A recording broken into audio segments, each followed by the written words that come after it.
رمضان كريم كريم كريم شهر عظيم عظيم عظيم إن الحمد لله نحمده ونستعينه ونستغفره ونعوذ بالله من شرور أنفسنا ومن سيئات أعمالنا من يهده الله فلا مضل له وما يضلل فلا هادي له أشهد أن لا إله إلا الله وحده لا شريك له وأشهد أن محمدا عبده ورسوله لا نبي ولا رسول بعد أما بعد قال الله تعالى يا أيها الذين آمنوا اتقوا الله حق تقاته ولا تموتن إلا وأنتم مسلمون وقال رسول الله صلى الله عليه وسلم خيركم من تعلم القرآن وعلمه.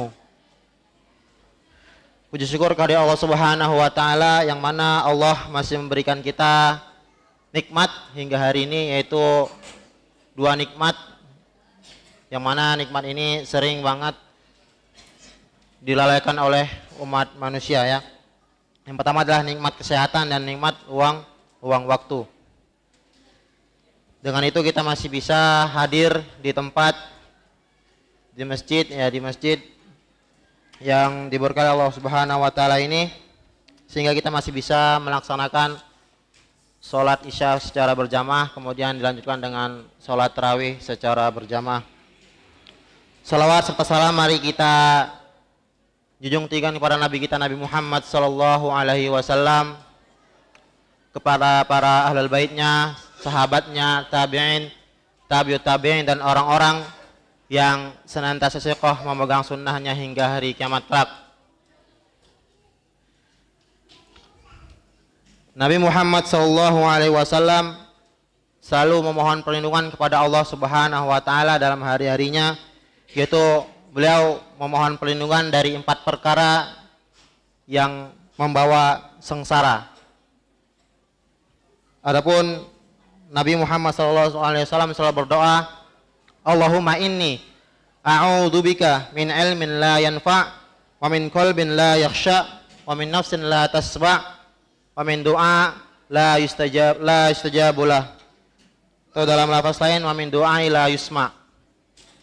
Doa ini mungkin bagi kalangan thalabul ilm sudah familiar ya. Doa ini sudah familiar dan mungkin insyaallah selalu diucapkan setiap harinya.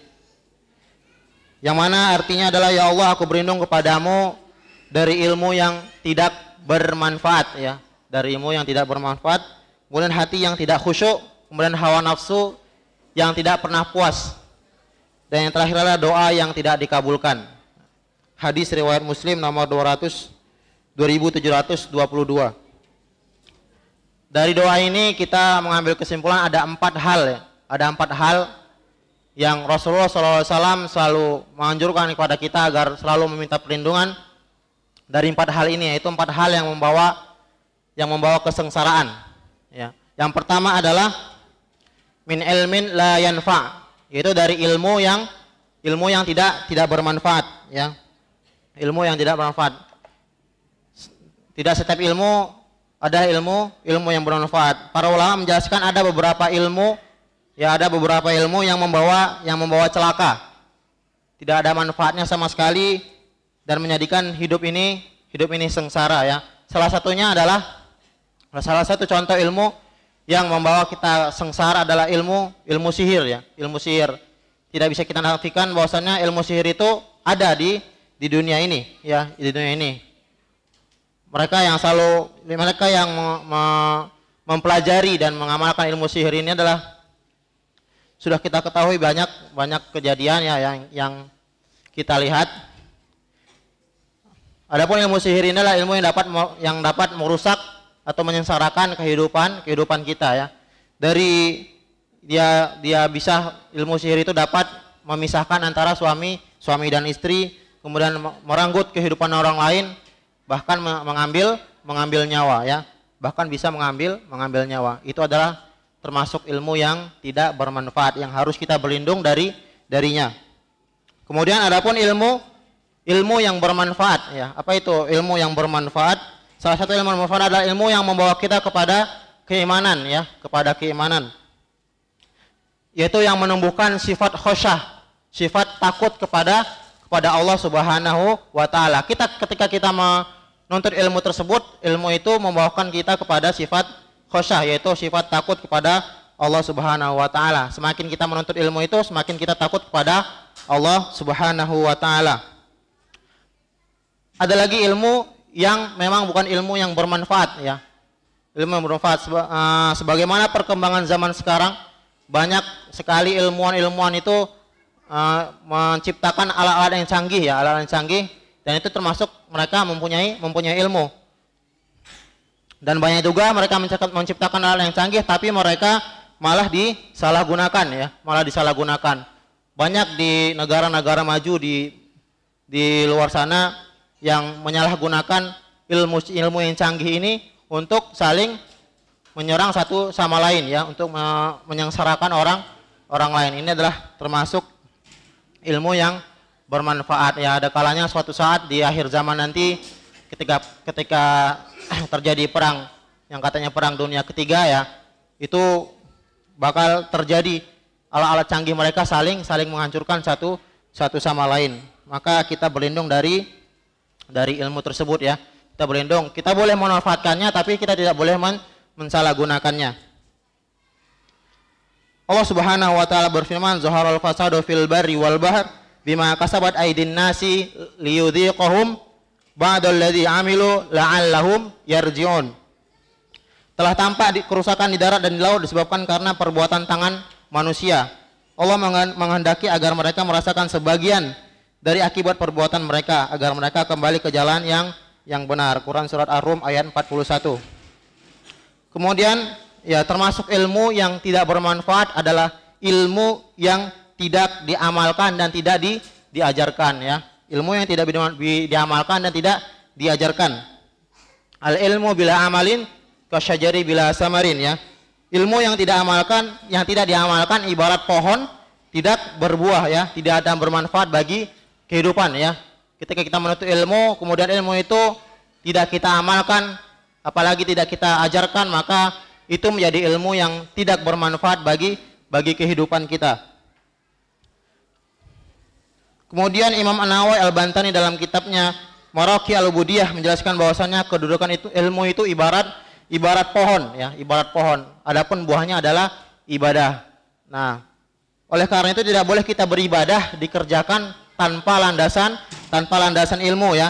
Dan orang yang sudah berilmu itu memang harusnya dia rajin ibadah, bukan malah mencari-cari dalil ya, mencari-cari dalil untuk membenarkan kesalahan dan kemalasan dalam beragama ya. Kadang kita banyak melihat semakin dia berilmu, semakin dia pintar untuk mencari dalil dalam membenarkan kesalahannya ya. Semoga Allah Subhanahu wa taala melindungi kita dari ilmu tidak bermanfaat ini.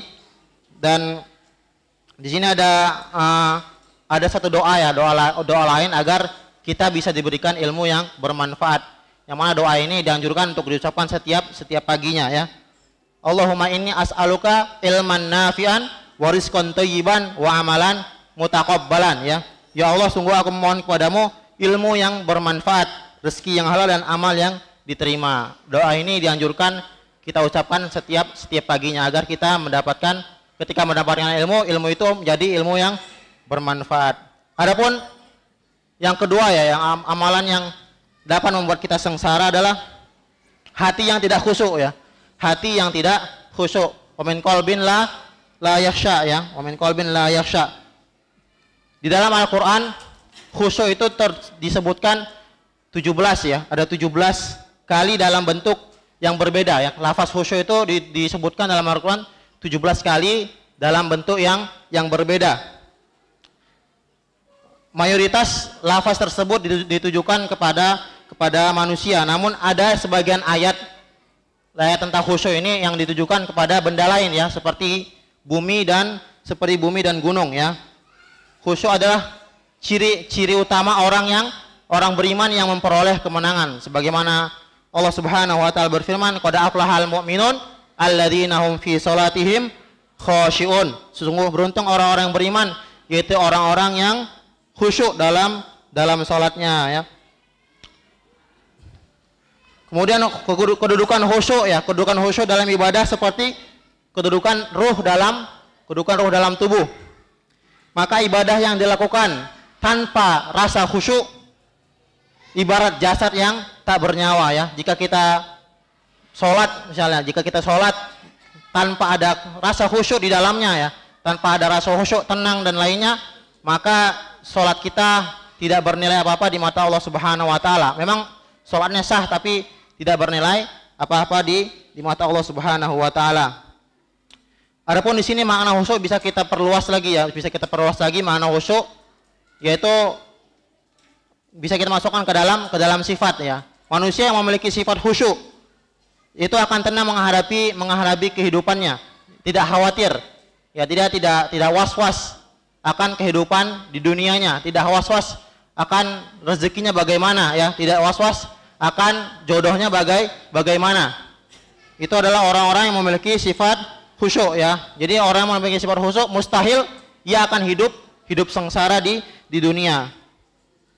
Orang yang tidak khusyuk dari maksiat ya, orang yang khusyuk terhindar dari maksiat. Kemudian orang yang khusyuk juga terhindar dari gejolak hawa nafsu. Oleh karena itu ketika kita ingin menghindari itu semua, maka kita harus lebih meningkatkan rasa khusyuk kita, terutama dalam ibadah kita. Kemudian yang ketiga wa min nafsin la tasba', yaitu hawa nafsu yang tidak pernah merasa puas. Hawa nafsu yang tidak pernah merasa puas. Poin ketiga ini adalah lanjutan dari dua poin sebelumnya ya, Apabila 2 poin sebelumnya kita sudah terkena itu, maka akan timbul obsesi untuk mengejar dunia. Kemudian lupa akan bersyukur pada Allah Subhanahu wa taala dan mengabaikan tentang akhirat ya, karena memang manusia itu memang mempunyai watak yang serakah ya. Manusia itu tidak akan pernah merasa puas.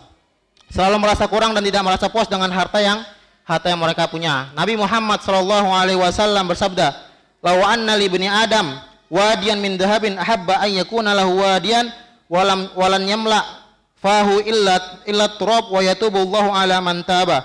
Seandainya seorang anak Adam memiliki satu lembah emas, tentu ia menginginkan 2 lembah lainnya dan sama sekali tidak akan memenuhi mulutnya selain tanah itu setelah mati.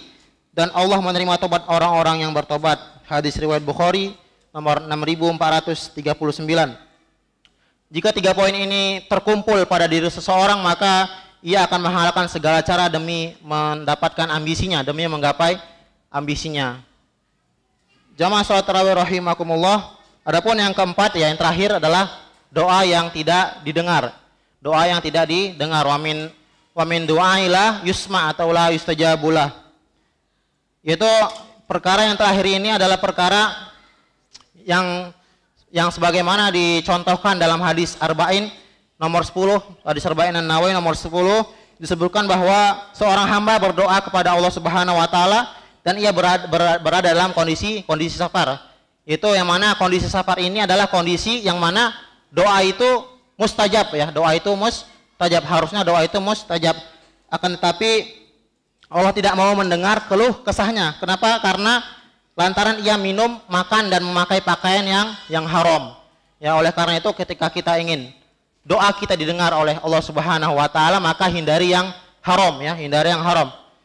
Kita melakukan yang subhat pun dapat doa kita tidak didengar oleh Allah Subhanahu wa taala, apalagi kita memakan yang haram ya. Subhat tidak dengar apalagi yang haram. Oleh karena itu mari kita semua menghindari dari 4 hal ini agar hidup kita tidak sengsara, agar hidup kita penuh dengan kebahagiaan di dunia dan di akhirat kita. Mungkin itu yang dapat saya sampaikan. Mohon maaf apabila kata yang salah. Akhirul kalam. Assalamualaikum warahmatullahi wabarakatuh.